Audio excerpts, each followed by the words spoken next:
some way or another, you get some blessings, a lot of blessings at that.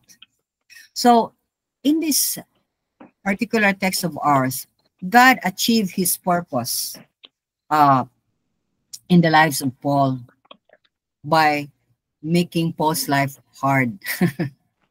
Okay, so but the hardship, he turned it around for Paul to preach the gospel to the religious leaders in Rome. And remember, these were his fellow priests, priests who supposedly are knowledgeable about the law of God given to Moses. But these people also missed to recognize Jesus when he came in the flesh. How could that be? That is a great question. Now, there are many reasons. One reason that I can say is their view, and this is the view of many believers in the Lord Jesus Christ. The view of many Jews, especially the leaders, of Jesus coming is supposedly as a king with all his armies together with him to deliver them from the dominion of the Roman Empire. So it's cannot withstand because it is not what the prophet is saying in the Old Testaments. And they have the Old Testaments to tell them how the King of Kings and the Lord of Lords will come. How and in what way, in what manner, and how he's going to live. All the signs, because prophecies have been about Jesus Christ have been spoken of for 1,000 years or more. Okay, and beside that, they cannot accept Jesus in the flesh or Jesus as the king. He's the king because he came as a very poor man. For him to deliver a nation, he has to be rich and famous and with a large group of army. But he came as the son of a carpenter, of a mason at that. And he has no schooling. He was not schooled only by his mother, Mary. And he was living in a very place, Nazareth, where when people hear that you come from Nazareth, they look down on you because those people living there are nobodies. Okay, so the other thing also, because and uneducated, he claimed to be God. That was the greatest thing that they cannot accept. Why is this man claiming to be God? He's nobody, he's poor and educated, and he's God? Okay, so they freak out with that. Because of the statement of Jesus Christ, their pride was hurt. They cannot take him all the more that he is God in the flesh. Okay, even if all the Old Testament were painting, telling, prophesying about God who will come in the flesh. In short, these people have a preconceived idea of who Jesus is. And do you know why we often have a preconceived idea? Because we don't want to look at reality. We don't want to really look at the Word of God as it is. In short, they did not rely on the prophets and their writings. They believe on their wisdom, not the wisdom of God's Word. And the wisdom of God's Word is Christ, because Jesus Christ is the Word of God. Of course, because their pride was hit, jealousy set in, especially when Jesus rebukes them for giving importance to their tradition rather than the Word of God. And you can read it in Matthew 15, verse 1 to 6. Okay, so because of this wrong view about Jesus, God, in all his power and might and wisdom, turned a persecutor into a preacher. Okay, he was a persecutor of the follower of Jesus Christ, and now this guy, Paul, a former priest, is preaching the gospel of peace, the gospel of Jesus Christ to his colleagues, to his fellow religious leaders who are in Rome. So imagine, Paul has to be arrested, Paul have to be imprisoned, Paul had to be mocked in a kangaroo court. Paul have to be shipwrecked and stayed in 14 days in the sea without food, always, on the brink of death. And suddenly he arrived in Rome safely to bring the gospel. Isn't that, can't you see somewhere or another we go through these things, maybe not in the same order, maybe not really like in Paul's events of his life, but we can see that. You can see that, and you must hold on to that and say, Lord, you are working in me, and I'm trusting you. Or maybe your heart is wavering right now and you don't know what to do, but you have to be very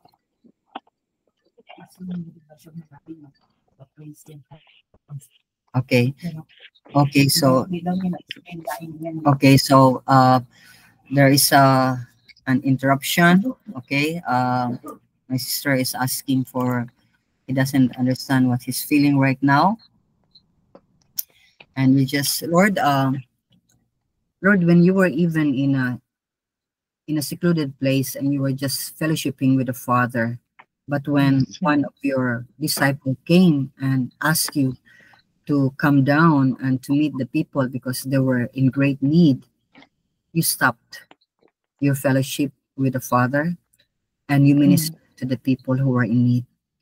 Right now, Lord, my sister is in great need. She alone knows what she's going through right now. She's not feeling well. She cannot explain what's really going on. And Father, if this is an attack from the enemy, Father, we use the name of Jesus to bind Yes. again. In Jesus' mighty name, we bind the word Satan in Jesus' mighty name. Punto korosyunto ko yanda saragaragas saragaya. And Lord, Father, galakarandusuru shurugu. Just give him, Lord, an inner peace. Just give her, oh Lord, the strength, oh God, and to continue to be in attitude of prayer and seeking and asking for your help, Lord. For God is listening, oh God, to your word. Lord, there's a struggle within. The enemy wants to disrupt, oh God. But Lord, everything, you are in control. You are sovereign, God, and that's what we believe. And sovereign you are because you are the all-powerful God. You are the King of Kings, the Lord of Lords. No one, oh God, you are Father God, and we bind the works of the enemy. And we ask you, Lord, to bring healing, Father, that is on me, not interested, oh God, Father, and listening to you, Lord, in Jesus' mighty name. Sarah, whatever she's feeling right now, Lord, please, oh God, just do something, Father. We ask of you, Lord, do something, Father. Lord, release her, oh God, from whatever it is right now. In Jesus' name, release her, oh Lord, and grant her the faith as well. For our faith, oh God, Lord, is nothing compared to those who are in great need right now. We are with her, Lord, but you alone can provide that strength, can provide that faith, can provide, oh Lord, everything that she needs. In Jesus' mighty name, Lord. Lord, Lord God, soft, oh God, towards us, Lord God. His heart goes out for those who seek your face. You even heal, Lord, the son of the dead son of the widow. And he was not asking help from you, nor any of those people who were carrying the dead body, but because your heart went out to the poor widow, oh God, you just, Lord, revived and caused the son to be alive again because he was the only help of the poor widow. And Lord, his son has only you. She has only you. We are far from her, even if Eileen is in Sweden. Eileen also, Lord, is carrying her own burden, and she's, Lord, far from Ison. But Lord, nobody can really help Ison, Lord, but you alone. So Father, we trust you and we ask you, oh God, pour your grace and your mercy as you poured rain, oh God, a strong into my body, Lord. But I rejoice in this. Give me peace and love in my heart. I accept this peace, oh God, coming from you, O Ginoo. You allowed this, and nothing has escaped your wisdom. You know what's going on, and you're the only one who can bring healing to my body.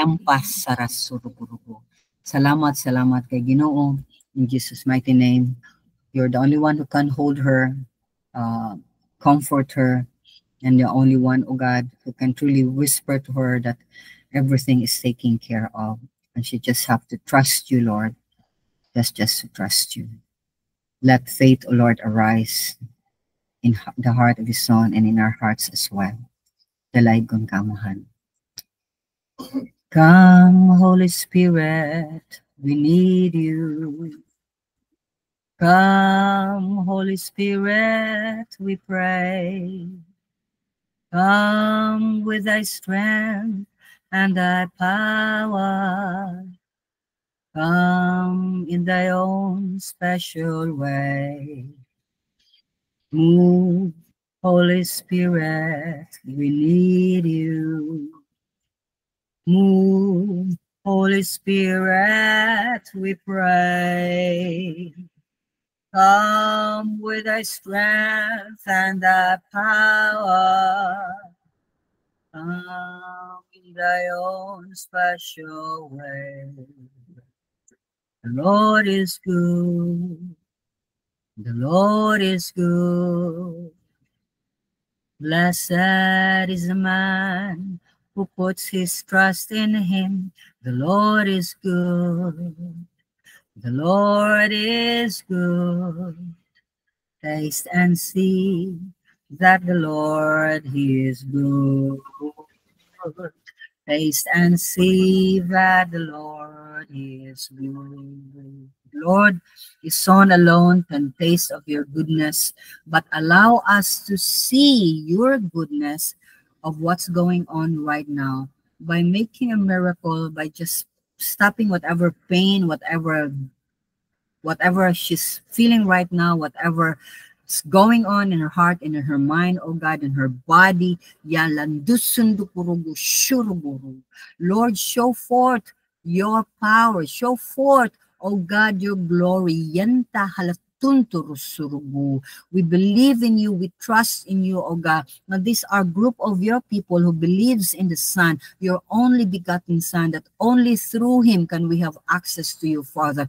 And we are calling to you, Father, through the name of Jesus Christ, through the righteousness of your Son, through his grace and mercy that you have poured upon us, O Father, that we can call you our Father, our Abba. Yanta haladtundu surugo. For we live and move, O God, through him, Lord. There's nothing we can do on our own. There's nothing Ison can do. There's nothing science can do. Even how advanced science is in Sweden, Lord, that's nothing compared to what you can do. Yampas saragaragarasyon dugugu. Kung nagsumpaki na diha ang tambal sa cancer ug ang cortisone ug Ginoo, Lord, ikaw ra say maka-adjust ana, ikaw ra say maka-arrange na, ikaw ra makahimo na nga ma-normal, and everything will just flow accordingly, O Lord, in a normal way. Yampas sundudugush karagarasan na kaya.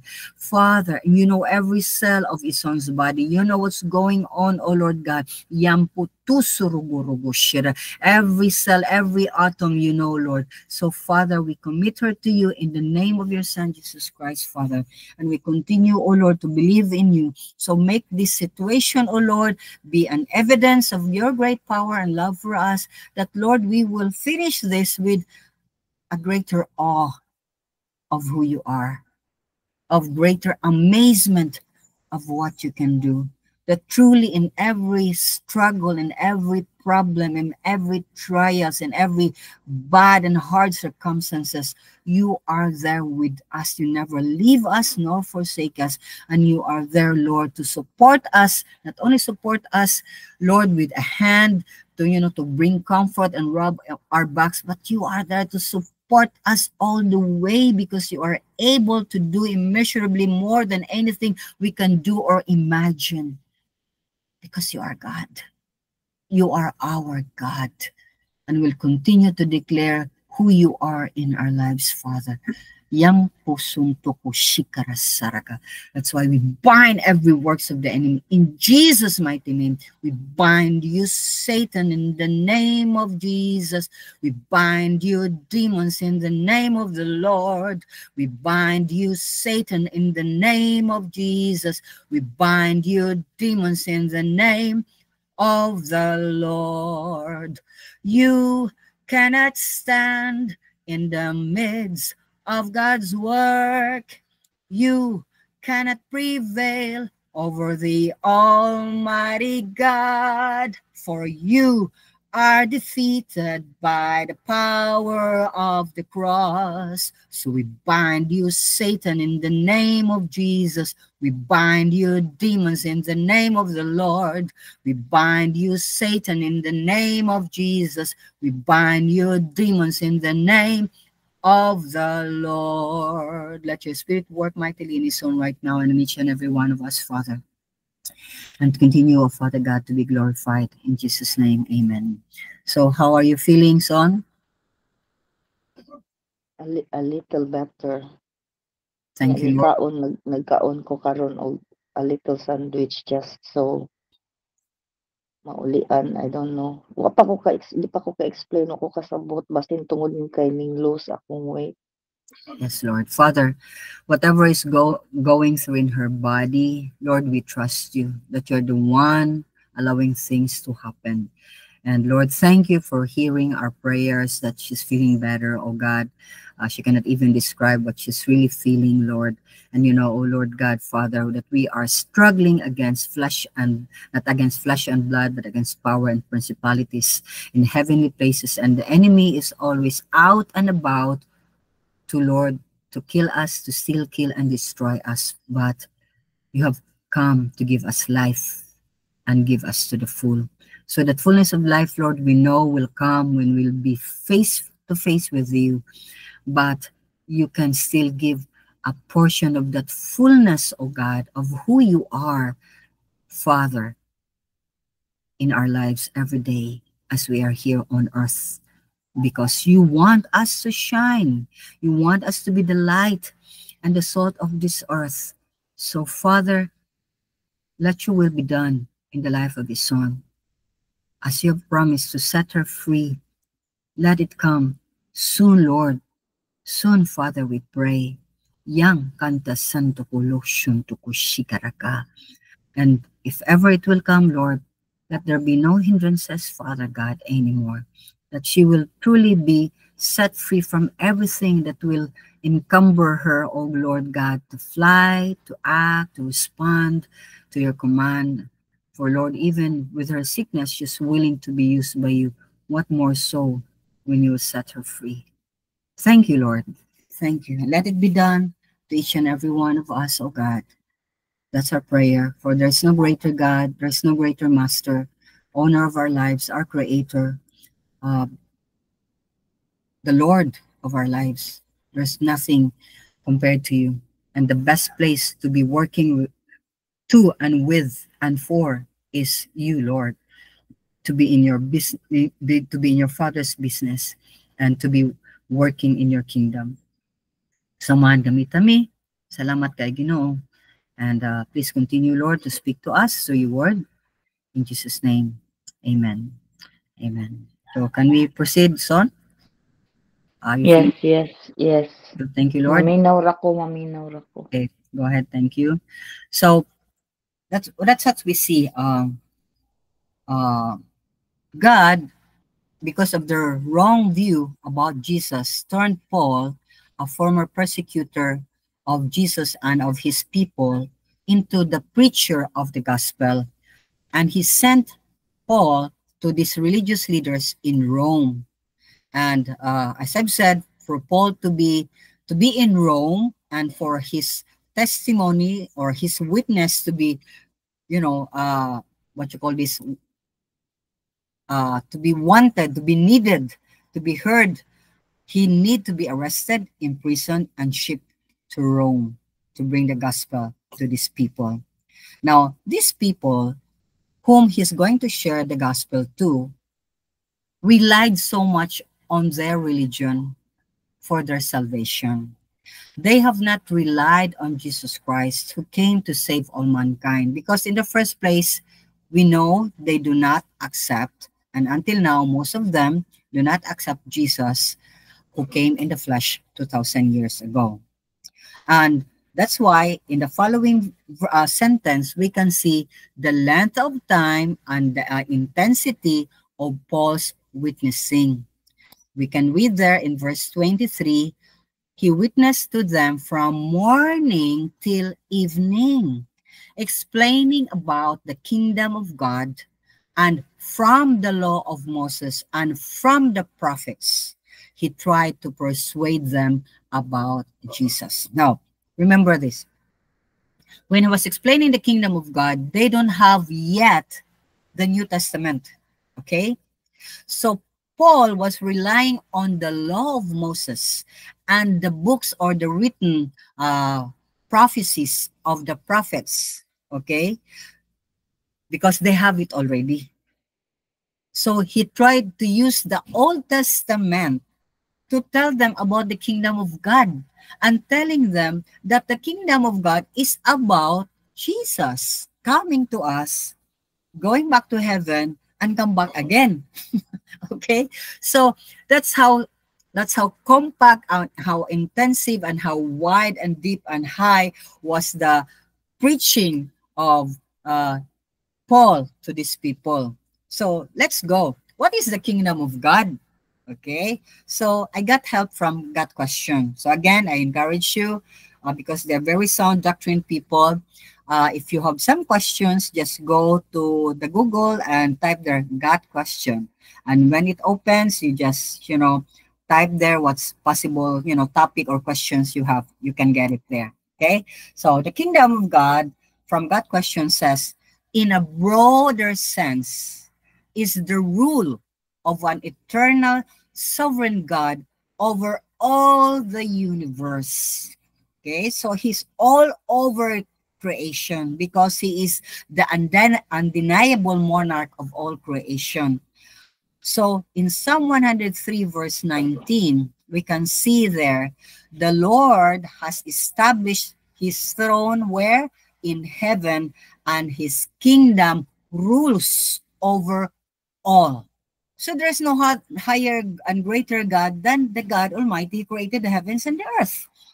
And all the other gods are no gods because they have not created the heavens and the earth, nor have they created man, but they were created by God, and they cannot be God because they're created beings. Do you get it?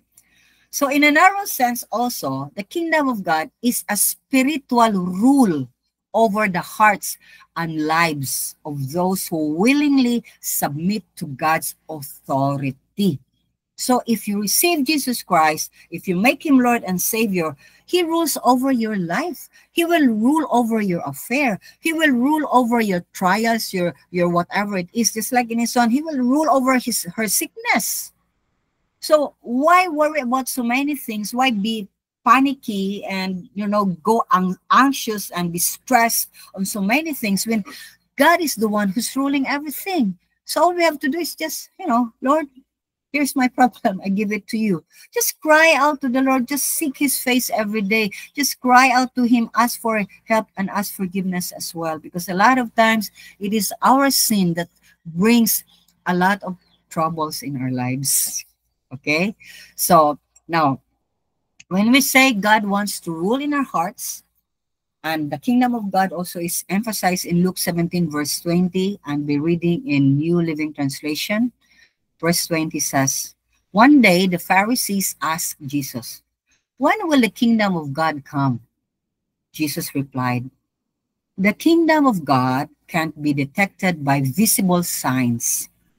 You won't be able to say, here it is, or it's over there. For the kingdom of God is already among you. In other translation, it says the kingdom of God is within you. And in other translation, it says the kingdom of God is in your midst. So Jesus Christ was telling, I am here because wherever the king is and I'm the king, so is my kingdom. You get it? Wherever God is, where Jesus Christ is, that's his kingdom. So when God resides in our hearts, we are part of his kingdom. And these lives of ours can be used greatly by God to magnify him, to glorify him, to honor him, for people to sing praises to him, to thank him. That's why when we pray for people, because we don't ask for money when we pray for people, even when we share the gospel to them, we don't ask money. people are always moved when we pray for them, because they will always sense that the way we pray is so personalized, because we know that God Almighty in heaven personally. That's why salvation is a personal business. It is not a religious business, where religious business is connoted with money business, power business, authority business, and every kind of business, wrong business. Okay? So, in other words, it means that the kingdom of God was among them, and they did not recognize Jesus, because again, of those reasons that we have shared to you a while ago. Their minds were twisted, they have a need, and their conception of God is totally wrong. Now, God in the person of Jesus Christ, we need to remember, can and wants to dwell or reside in our heart. So why can't he when he owns us? So when Jesus is in the heart of man, he is the ruler of our lives. That's why we need to be very careful with every decision we make, with every spending we make.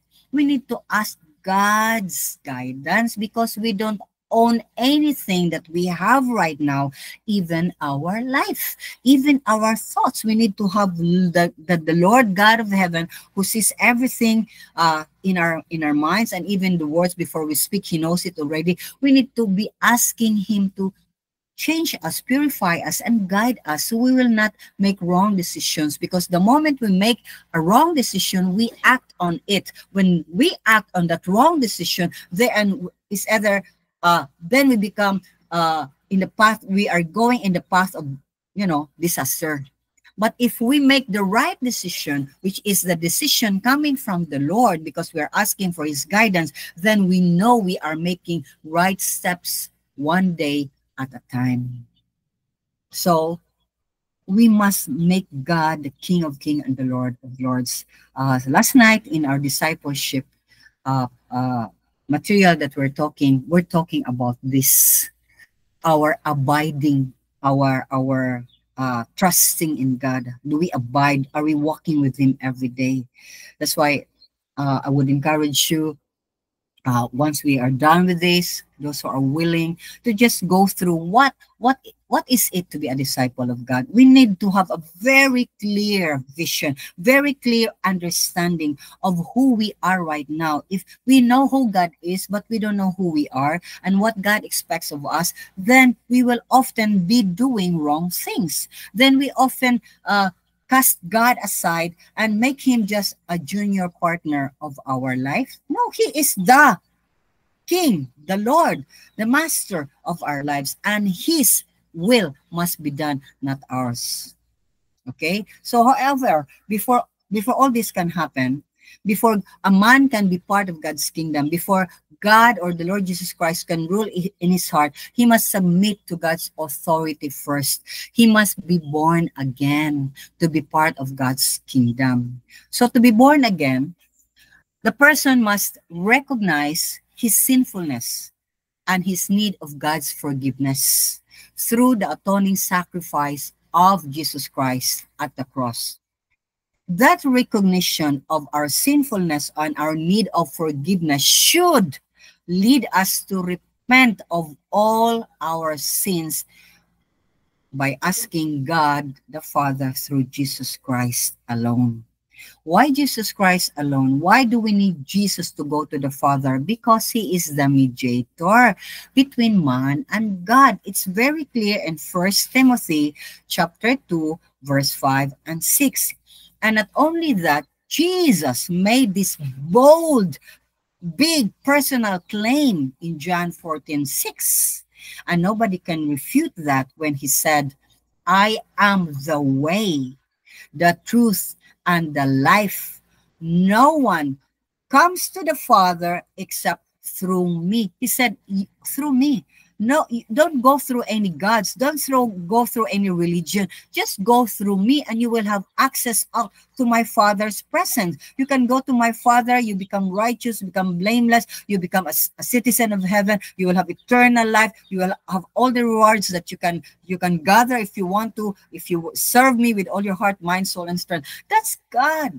That's our God. That's why we need to go through Jesus Christ. We need to be born again through Jesus Christ alone.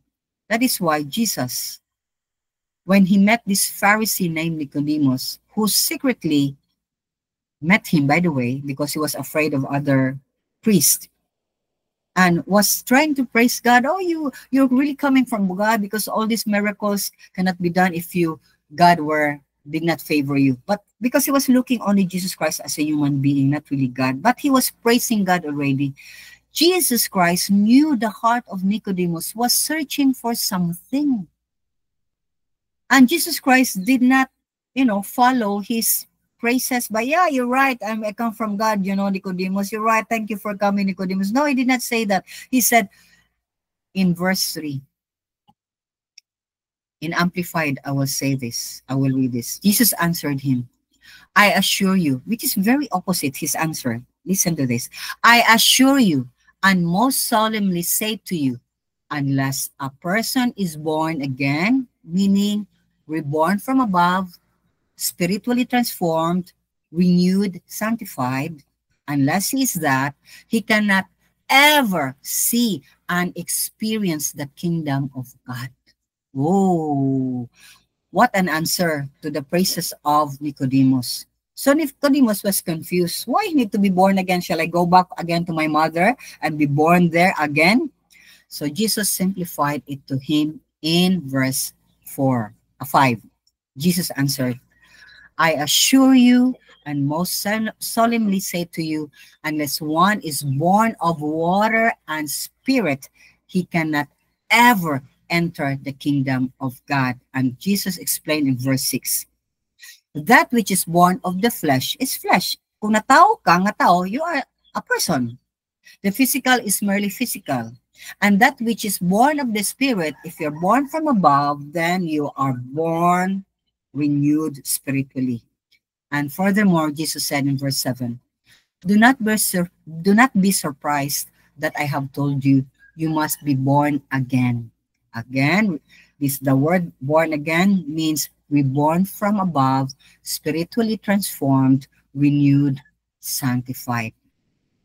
So in witnessing to the large numbers of people who came to hear Paul's view about the hope of Israel that he talked about in verse 20 and 22, actually Paul was driving home a point to them that Jesus was and is the King that came as a man, died on the cross for salvation of mankind, rose from the grave, proving he is God, who alone can give man real hope and great future in heaven. And not only did he rose from the grave, he went back to heaven and will come back again. Okay? So that Jesus, he told them, conquered sin and death for mankind. Nobody can conquer sin and death. And he is the God-man prophesied among all the prophets, including Moses. So texts about God overcoming death and sin for all mankind are this. Because we need to understand, we don't have to fear death. And in fact, we have power now over sin because of the Spirit in us. So again, in our last night's meeting, we have the choice to let the power of God or the nature of God who is in us by the power of the Holy Spirit to operate, or let our human nature, which we still have, operate again. So if we keep on feeding the human and sinful nature with our wrong desires, because it never desires for God, it always desires for what is evil, selfish pleasure, fleshly pleasures. If we keep on feeding it, it will become stronger and stronger, and it will overtake and it will kill our relationship with God. It will separate us from God. But this is also one thing. I just want to inject this.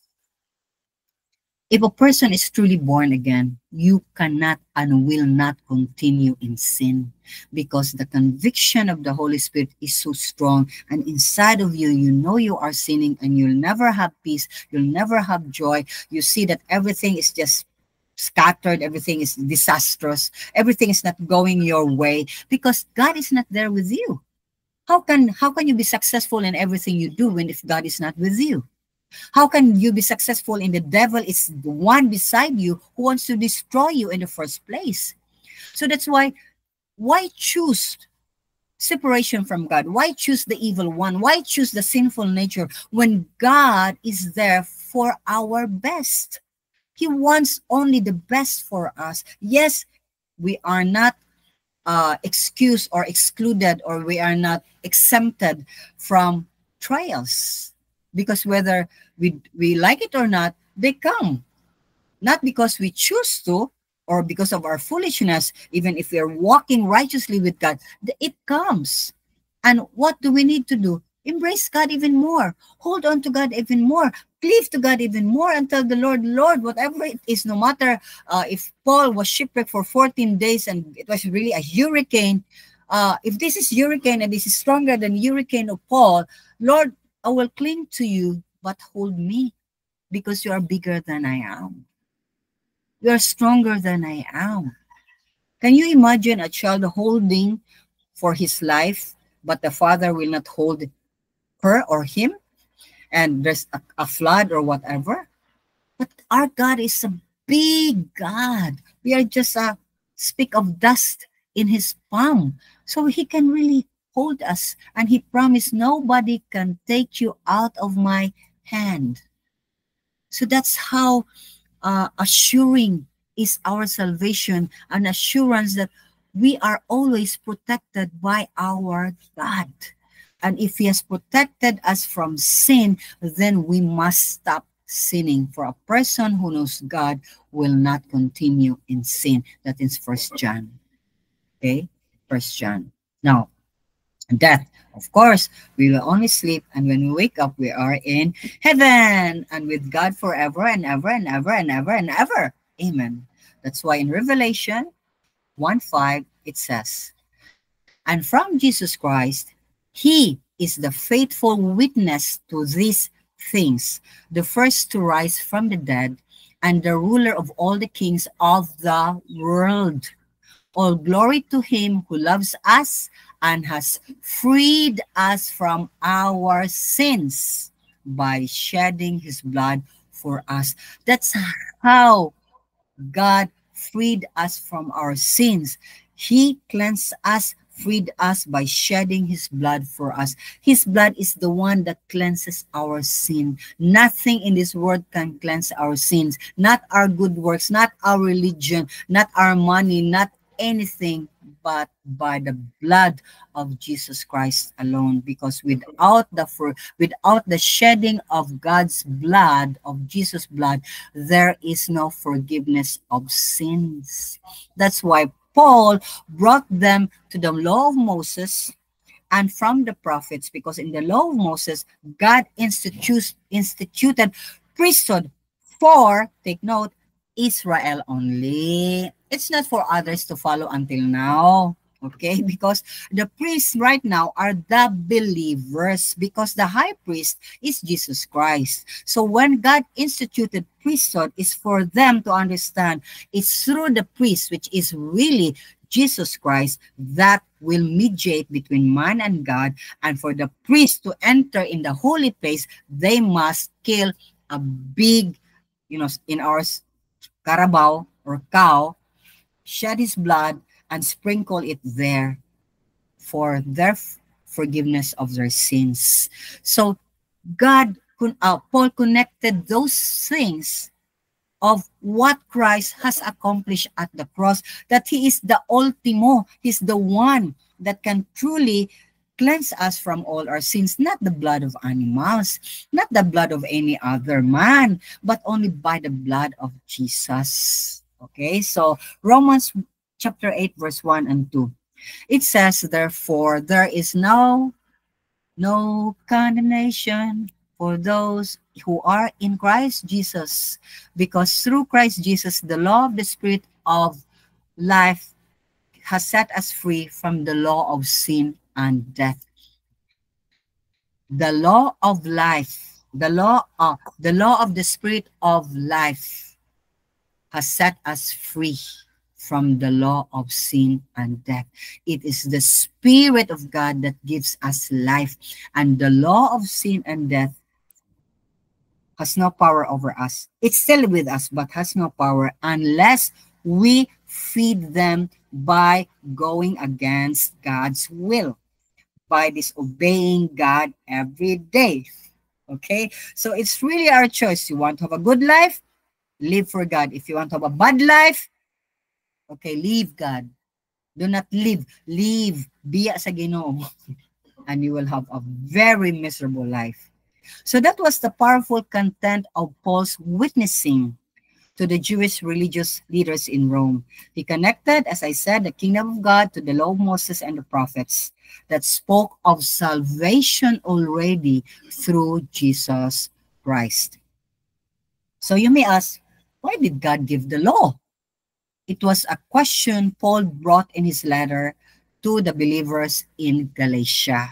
Because the people in Galatia, after receiving God's grace, now salvation is free, but you have to trust in the Lord Jesus Christ because it is by grace alone. Now they're turning back into the religion and going back on their ways of religion, and Paul said, what are you doing? Why are you reverting on those things that cannot save? And it costs you a lot of money. It costs you a lot of time when God just wants to have a relationship with you. So this is his contention. So please, I encourage you read Galatians chapter 3. Chapter 3 verse 19 says, why then the law, or what was its purpose? It was added after the promise to Abraham to reveal to people their guilt because of transgressions. That is, to make people conscious of the sinfulness of sin, and the law was ordained through angels and delivered to Israel by the hand of a mediator. The mediator was Moses. He was the mediator between man and God to be in effect until the seed, meaning Christ Jesus, would come, to whom the promise had been made. So in short, if there is no law, there's no sin. But the moment you put a law, you can see immediately people begin to sin. Okay, have you tried it? Stay in your side gate or in your gate. People will park their cars there, and you will say, please do not park your cars here. So the more you place, please do not. They will urinate, they will park, they will throw their garbage, they will whatever. Okay? So the more you say don't, the more people go against it, because that's our nature. We don't want to be told. We don't want anyone to tell us. We just want to do whatever feels good to me. So the law was given by God through Moses to make the people realize they can never fulfill the law. They can never achieve that. And the greatest example of that is the Ten Commandments. We have actually from 1 to 10 violated the Ten Commandments. Number 1 alone, we have not worshipped the one true God for many years. And even if we say we know God, we tend to forget about God. And the next 5 to 10 are about relationships. We also, with one another, we also transgress. We also make mistakes. We also, forget that how valuable is the other person than me. So law really points us to God. That's the point. That's why God gave. The purpose of the law is for it to be their guardian, pointing them to Christ. So in Galatians chapter 3, verse 24, Paul further says, so the law was our guardian until Christ came, that we might be justified by faith. Not by good works, not by religion, but by faith. Now that this faith has come, we are no longer under a guardian, because the law of God, the love of God in our hearts causes us not to Disobey God. If we know God, if we have a personal relationship, if we are truly born again, we will not. A lot of times we obey God than disobey Him. I'm not saying that you become perfect. I'm not saying you'll never commit mistakes. Yes, we still do, but most of the time, we follow God, we obey God, and if ever we fail, we immediately repent, confess to God, and then stand up and do the first thing again, which is listen to God, seek God, listen, obey. Trust God, listen, obey. That's the magic formula of being a believer. Okay? So God gave the law as their guardian to live a holy life and at the same time made them see that they cannot obey the law. So James contributed about this. James is the half-brother of Jesus, and he wrote a letter in the book of James. He acknowledged in his letter in James chapter 2, verse 10, whoever keeps the whole law and yet stumbles at just one point is guilty of breaking all of it. Yeah, I followed everything, but if one aspect of the law you failed, it is like breaking all of it. You are guilty of breaking all of it. So what's the use of the law? Just to remind us that we can never fulfill or obey God fully unless the power of God through Jesus Christ by the Holy Spirit will be in our hearts. In other words, no one can fully follow the law and be found righteous in the sight of God. Religion tells us do this and do that. Religion is a system of law to follow. But God has given us His Son, that through faith in Him, we will become blameless and righteous in His sight. Through faith alone in Him, we become blameless and righteous in the sight of God the Father. Can you believe that? Yes, believe it because it's written in the Word of God. In other words, Paul tried to persuade the local religious leaders that salvation, forgiveness of sins and righteousness can be found in Christ Jesus, not in your traditions, not in your good works, not in your this and that, because they added a lot of things in what the Word of God says to Moses, actually. So that was the main content of his witnessing. It was about Jesus Christ, Him crucified, Him becoming a man, crucified and died for our sins, rose from the dead, will come back again to judge the living and the dead. Amen. So the kingdom of God is about who? It's about who? Anybody? Can you say it? The kingdom of God is about religion. It's about who? It's about the person. It's about Jesus. It's about Jesus Christ. It's about Jesus Christ. Anybody else? Do you agree? The kingdom of God is about who? I'd like to hear from everyone. Can everyone say it, please? We need to understand what the kingdom of God is about. It's about who, Rodella? It's about who? Jesus Christ. Our faith. Jesus Christ. Elvira, Rose. The kingdom of God is about? God, Jesus Christ. Jesus Christ. Thank you, Flor. Elvira, Rose, Eileen. The kingdom of God is about? It's about? Faith. Oh, come again, Eileen. Cannot understand? Faith.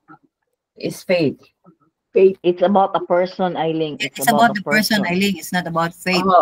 It's about Jesus Christ. Okay, it's about Jesus Christ. Because we can all have faith in other gods, but it's about Jesus Christ who gave us the faith to believe in Him. So Rose, God is about who? Our Savior. Who? Our Savior. There's a name. There's a He name. has a name. It's not a generic God. He has a name. The name, Rose. Kinsa man? Kinsa nga name? Holy Father, King of Kings. Yeah. Nalagi name, Rose na ay name. Gisimplify. Ikaw, Rosemary E. Chavez man ka. Na kay name. Dili man ka asawa ni Edward. Rosemary E. Chavez man ka. Okay, nasa so name. Kinsa man ang kingdom of God about? It's about us. Kingdom of God. Jesus Christ. It's about Jesus Christ. Nag-istorya ta about Jesus Christ. Nag-istorya ta about how to be one with Him. Nag-istorya ta because that was the main topic of Paul sa iyang mga gipang istoryahan na they need to believe Jesus Christ kay wa sila moto ni Jesus Christ. That was the problem. Okay, so when you say the kingdom of God, it's about Jesus. Wherever Jesus is, that's where His kingdom is. So when He came here on earth, dinhi ang kingdom ni Jesus Christ.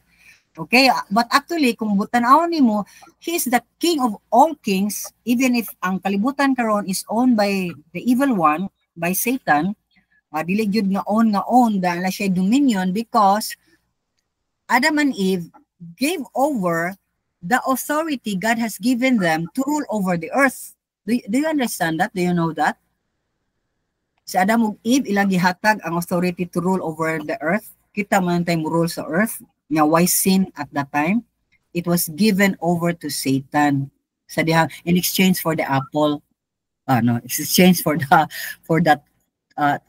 fruit of the tree that will bring death to them.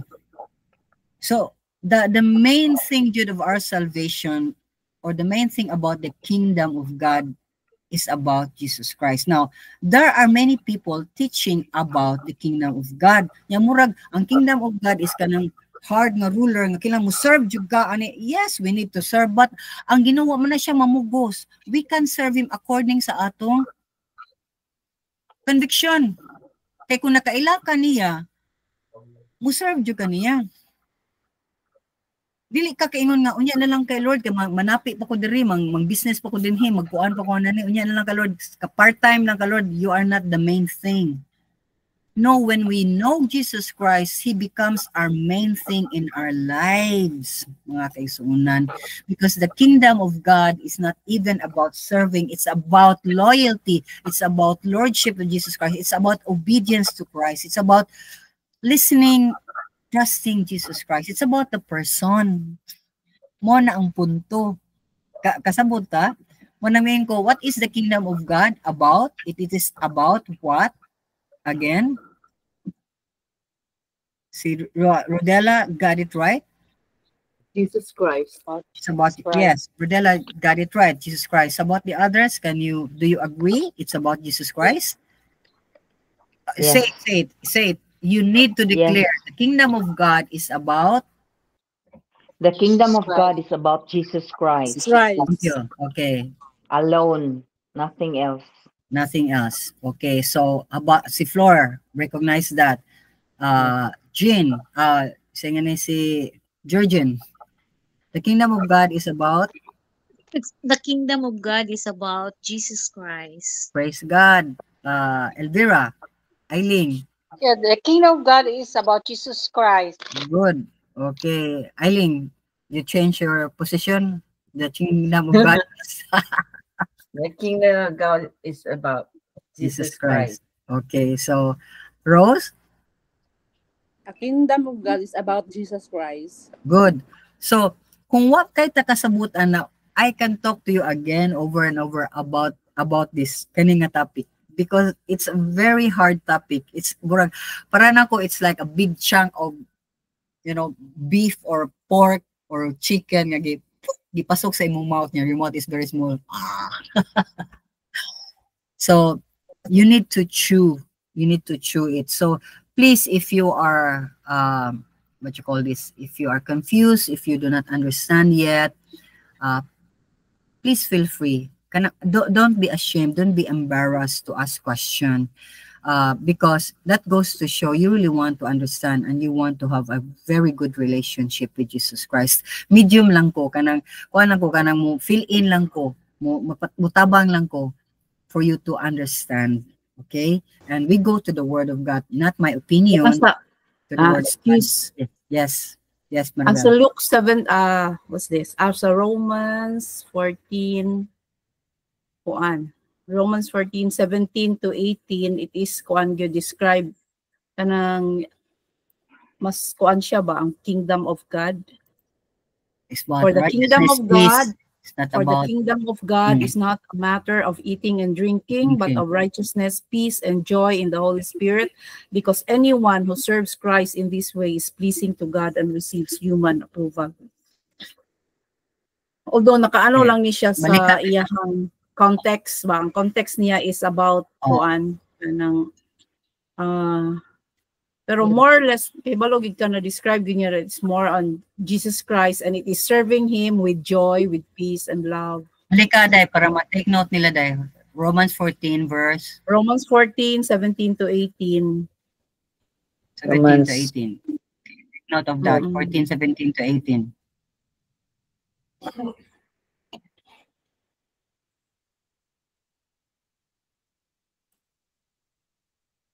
Scripture gid siya ba? Sa Amplified, dili, an NIV. Sa Amplified, I will read. Amplified, yes. For the kingdom of God is not a matter of eating and drinking, meaning it's not a matter what one likes, but of righteousness and peace and joy in the Holy Spirit. So if we are righteous before God, or we do things correctly, and we have peace in everything that we go through, no matter how hard, and we have joy in the Holy Spirit, then we are really part of the kingdom of God. Then Jesus Christ is really in us. Okay, so that's the point there in Romans 14. We know something. Wait, somebody likes to hug me. No. Go down. So, do we understand? Do we have any question regarding sa atong sa atong lesson today about the kingdom of God? Wala. So, if we have really a fellowship with Christ, and we are part of the kingdom of God, then we are to celebrate communion. Communion and baptism are the only two sacraments that are mentioned in the Bible that we need to follow. As I have said, when we do communion, we are not making the bread into the body of Christ, because I don't have the power of that, neither do you have. You don't have the power to turn any juice or whatever into the blood of Jesus Christ. That is, we are not doing transubstantiation. It's a teaching that is in our former faith, no? Because that is blasphemy. We are celebrating communion to remember what the Lord has done for us. And if we remember that Christ alone shed his blood for our forgiveness, then we must be grateful, joyful people that is what you call this living a righteous life. So let's come before the Lord. If there's any unforgiveness, or if any sin that is still in our hearts, let's confess to the Lord, because if we partake of this communion, as 1 Corinthians chapter 11 says, partake and we have many things in our hearts that are not right, then we are only bringing condemnation to our lives. We will get sick. We have so many issues. Okay, I'm not saying all sickness is because of that. Only God knows, but it will spare us from anything. Okay, so let's bow down and ask the Lord's forgiveness and cleanse us, to purify us, Father. Thank you.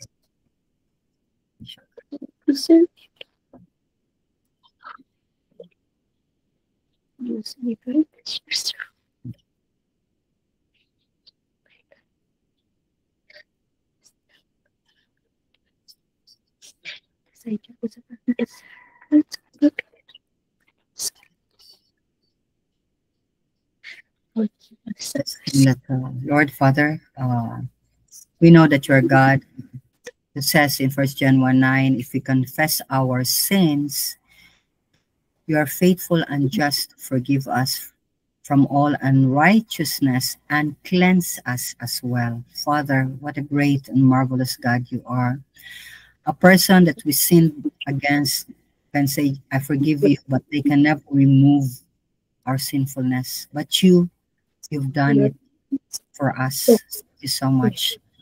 Thank you for accepting us and loving us until this very day and the days to come. So let's sing that song as we eat this bread. We worship you. That's in our chat group. You may go there.